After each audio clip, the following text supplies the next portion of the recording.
Right, with us now, former White House spokesperson under President George W. Bush, Pete Seat, and Democratic strategist Julie Brzezinski. I want to read you what Charlie Gasparino over of Fox Business said. He said Trump was forced to back off. End of story. Film at 11. Pete, what happened here? I don't think that's right at all. What happened is the United States of America got China to the table. The second largest economy in the world came to the table to talk to the United States. I know at first blush, it might seem like this is a nothing burger, which it is not. And it might seem like we just came to an agreement to negotiate further, which in some cases we did. But the reality is we cannot decouple from China, and they don't want to decouple from us. That is a big statement that came out from this. And both sides agree that we need to better balance our trade. So this is the first step. And hopefully, as part of these negotiations, China will reduce or even eliminate some of their non-tariff trade barriers that will open their market up to more American manufactured goods. And that will be a huge win for the American economy.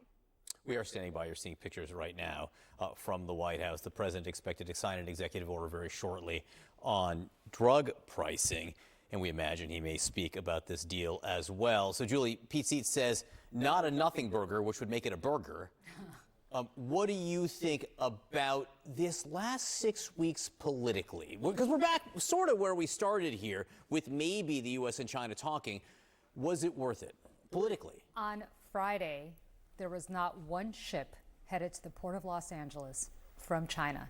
What does that tell you about what politically is going to happen in the next several weeks, if it's not happening already, with empty shelves and with the fact that as back to school shopping ramps up in a couple of months, supplies will be low and prices will be high.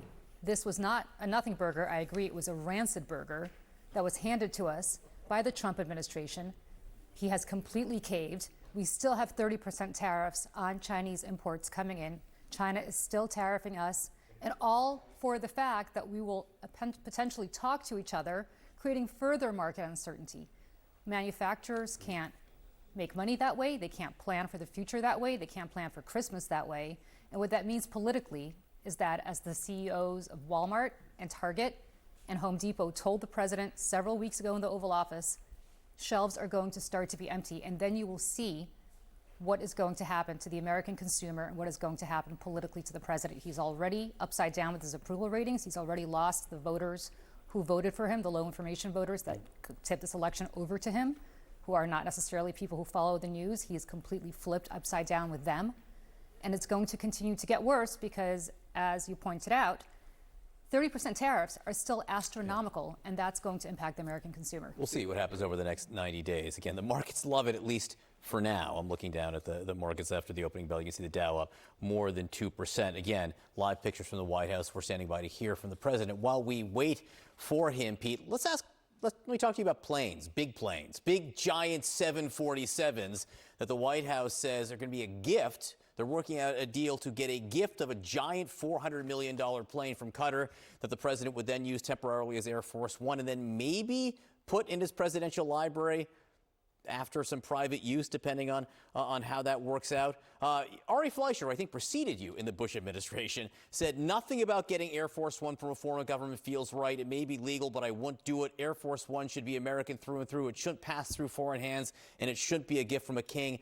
Don't do it. What do you think, Pete? Ari is a good friend, and he's a smart man. The optics of getting Air Force One from another country are bad. The ethics of potentially transferring the plane to the presidential library where a private citizen, Donald Trump, could then use it are bad. The aesthetics, that putrid blue and burgundy that he wants to paint the plane, also bad. But worse is the security concerns and the fact that they would pretty much have to gut the plane down to its bare bones to ensure that it was not tampered with in any way. The president of the United States' safety is paramount in this situation. It should be built in America, as Ari said, by Americans with security clearance. That's the way to do this. I was not expecting the color critique there. And Julie, while we are standing by in the White House for the president to speak, again, we expect he'll talk about tariffs, but this is an event surrounding an executive order signing a document on drug pricing where he's going to, I think, suggest essentially the U.S. won't pay on Medicare, Medicaid for drugs any more than the lowest price paid by other countries. What do you think of the president getting in, making this kind of statement on drug pricing? Joe Biden did this, if you remember. He just didn't know how to communicate it right. But I mean, this actually passed Congress and was signed into law by the president, former president, under the former administration, which allowed them to negotiate drug prices through Medicare and Medicaid. Look, I'm all for it. I'm glad the president is doing it. I'm very happy they're no longer in thrall to Big Pharma, but we'll see what happens because these executive orders tend to come and tend to go depending on who decides to have the presidency at the last moment. The law is in place already. And when when Democrats passed that law under the last administration, Republicans opposed it tooth and nail. So again, I'm glad to see that they're coming around, but it's just interesting to me that they will never come around to anything that's not coming out of President Trump's mouth, even though it's exactly something that President Biden did under the law in the last administration. Julie, great to see you. Pete Seat, always nice to see you. Thanks so much for coming on. Again, standing by for the president. Kate.